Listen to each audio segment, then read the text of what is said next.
السلام علیکم ورحمۃ اللہ تعالی وبرکاتہ۔ پیارے دوستوں، آج ہمارے تمام مسلمانوں کے درمیان جو صاحب نصاب ہیں ان پر زکوٰۃ فرض ہے، واجب ہے۔ لیکن کچھ لوگ ہوتے ہیں جو زکوٰۃ دینے سے کتراتے ہیں، سوچتے ہیں کہ اگر ہم زکوٰۃ دیں گے، مثال کے طور پر اگر کسی کے پاس 1,00,000 روپیہ ہے اور اگر وہ زکوٰۃ نکالتا ہے 2,500 تو وہ سوچتا ہے کہ ہمارے پیسے میں اتنی کمی آ گئی، تو اس وجہ سے وہ زکوٰۃ دینے سے کافی کتراتے ہیں اور زکوٰۃ نہیں دیتے ہیں۔ حالانکہ زکوٰۃ یہ کیا ہے؟ غریبوں اور مسکینوں یتیموں کا مال ہے، اس میں ان کا حق نہیں مارنا چاہیے۔ اسی کو میں مثال کے طور پر آپ کو سمجھانا چاہتا ہوں کہ جو لوگ زکوٰۃ نہیں دیتے ہیں، صاحب نصاب ہونے کے باوجود بھی جو لوگ زکوٰۃ نہیں دیتے ہیں، ان کا حشر کیا ہوتا ہے، کیا ہونے والا ہے اور کیا ہوا تھا، میں آپ کے سامنے مکمل وضاحت کے ساتھ یہ بات پیش کرنے والا ہوں۔ حضرت موسیٰ علیہ السلام کے دور میں جو ہوا تھا، آپ سے گزارش ہے کہ اس ویڈیو کو آخر تک ضرور دیکھیے گا اور ویڈیو کو لائک کے ساتھ ساتھ ہمارے چینل کو ضرور سبسکرائب کر لیجیے گا۔ پیارے دوستوں، حضرت موسیٰ علیہ السلام کے زمانے میں ایک قارون تھا، جس کو کچھ لوگوں نے کہا ہے کہ حضرت موسیٰ علیہ السلام کے خالہ زاد بھائی ہیں۔ بعض مفسرین کرام نے یہ ارشاد فرمایا ہے کہ حضرت موسیٰ علیہ السلام کے قریبی رشتہ دار تھے۔ قارون کے بارے میں آپ لوگوں نے بارہا سنا ہوگا کہ قارون بہت زیادہ مالدار اور دولت مند شخص تھا۔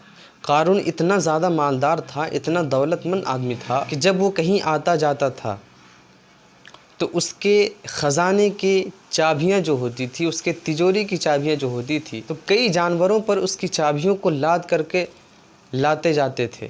اور قارون یہ توریت جو حضرت موسیٰ علیہ السلام پر جو کتاب نازل ہوئی، توریت کا بڑا قاری تھا، بہت اچھا قاری تھا۔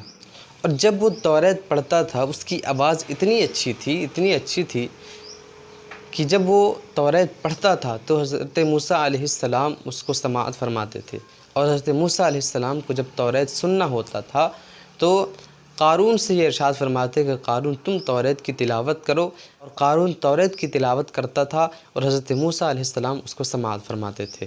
اس بات سے یہ پتہ چلا کہ قارون اس وقت دیندار تھا اور حضرت موسیٰ علیہ السلام کا قریبی تھا۔ تو جب حضرت موسیٰ علیہ السلام لوگوں سے یہ خطاب فرمانے لگے کہ اے لوگوں، اللہ کی طرف سے ایک نظام آیا ہے، اللہ کی طرف سے ایک قانون آیا ہے کہ جو امیر لوگ ہوتے ہیں، جو مالدار ہیں، ان کو اپنے مال میں سے 2.5% اس کو نکالنا ہوگا زکوٰۃ، اس لیے کہ یہ غریبوں کا حق ہے، یتیموں کا حق ہے، اس لیے 2.5% نکالنا ہے۔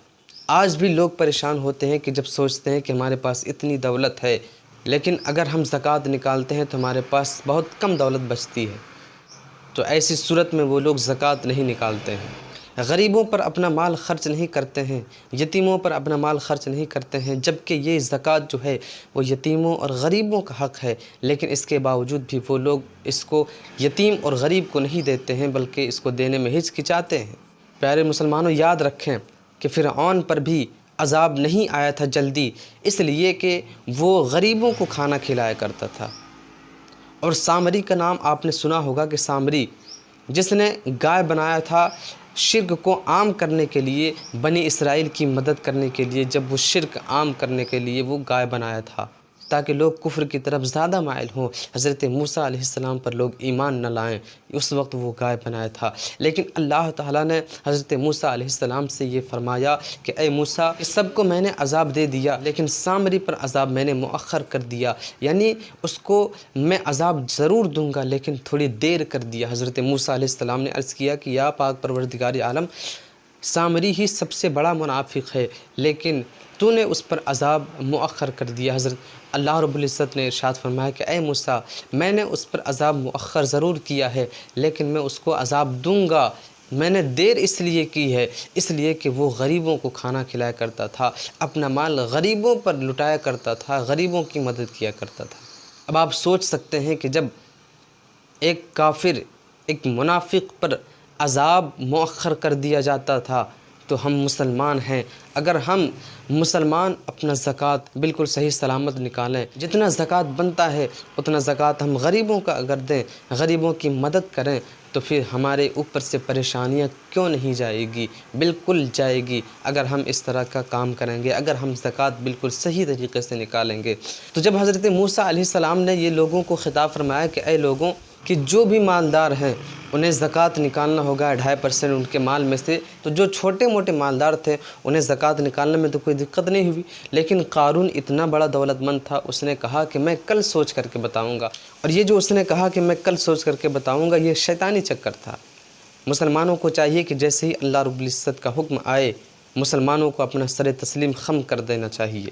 مسلمانوں کو بغیر کسی سوچے سمجھے اللہ تعالیٰ کے حکم پر عمل کرنا چاہیے، بلکہ یہ مسلمان کا طریقہ نہیں ہے کہ اللہ رب العزت کا حکم آئے اور مسلمان یہ کہے کہ میں سوچ کر کے بتاؤں گا۔ ایسا بالکل بھی نہ کرے۔ سوچا کہ ہمارے پاس اتنا مال ہے، اتنی دولت ہے، اگر ہم اس کا زکوٰۃ نکالتے ہیں تو کافی زیادہ ہمارے مال میں کمی آئے گی۔ اس لیے وہ مال کو بچانے کی ترکیب سوچنے لگا، اور اس کے شیطانی دماغ میں ایک بات سوجھی، اور وہ ایک بد کردار عورت کے پاس گیا اور اس نے کہا کہ اے عورت، میں تجھے منہ مانگی قیمت دوں گا۔ تم کو ایک کام کرنا ہے کہ حضرت موسیٰ علیہ السلام پر زنا کا الزام لگانا ہے۔ وہ عورت چونک گئی، وہ عورت تھر تھرانے لگی، کانپنے لگی۔ اس نے کہا کہ اے قارون، میں اللہ کے نبی پر یہ الزام کیسے لگا سکتی ہوں کہ انہوں نے مجھ سے زنا کیا ہے؟ یہ مجھ سے نہیں ہوگا۔ بہرحال وہ دولت کے سامنے جھک گئی، اور وہ پہلے جسم فروش تو تھی ہی، اب ضمیر بھی اس نے بیچ دیا۔ جب صبح ہوئی، صبح ہونے کے بعد مجلس سجنے لگی، اور زکوٰۃ کا عنوان شروع ہونے سے پہلے ہی قارون نے حضرت موسیٰ علیہ السلام سے ایک سوال پوچھا کہ اے اللہ کے نبی، آپ یہ بتائیں کہ جب کوئی زنا کرتا ہے تو پھر اس کی سزا کیا ہوتی ہے؟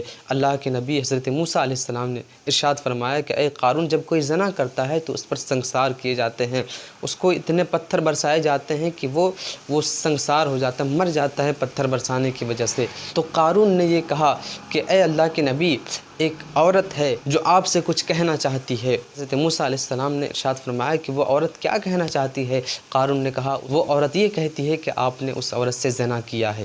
اتنا سننا تھا کہ حضرت موسیٰ علیہ السلام جلال میں آ گئے، حضرت موسیٰ علیہ السلام غصے میں آ گئے، اور اللہ رب العزت نے حضرت موسیٰ علیہ السلام کو یہ عنایت بخشا تھا کہ حضرت موسیٰ علیہ السلام جب جلالت میں آتے تھے تو ان کے جو بال ہوتے ہیں، بدن کے بال، وہ کپڑوں سے باہر نکل آیا کرتے تھے، اور ان کی پگڑی سے، ان کے عمامہ سے شعلے نکلتے تھے۔ تو جب حضرت موسیٰ علیہ السلام اتنا سننے کے بعد جلالت میں آئے تو وہ عورت اللہ کے نبی کی تاب نہ لا سکی، اور وہ تھر تھرانے لگی اور کانپنے لگی، اور اس نے کہا کہ اے اللہ کے نبی، میں نے آپ پر کوئی الزام نہیں لگایا ہے، اس قارون نے مجھ سے کہا تھا کہ میں تجھے منہ مانگی قیمت دوں گا، تم کو یہ الزام حضرت موسیٰ علیہ السلام پر لگانا ہے۔ اتنا کہنے کے بعد حضرت موسیٰ علیہ السلام نے بارگاہ الہی میں دعا کی، اے اللہ رب العزت، تو اس قارون کو سزا دے کہ تیرے معصوم پر اتنا بڑا الزام لگایا ہے۔ اللہ رب العزت نے ارشاد فرمایا کہ اے موسیٰ،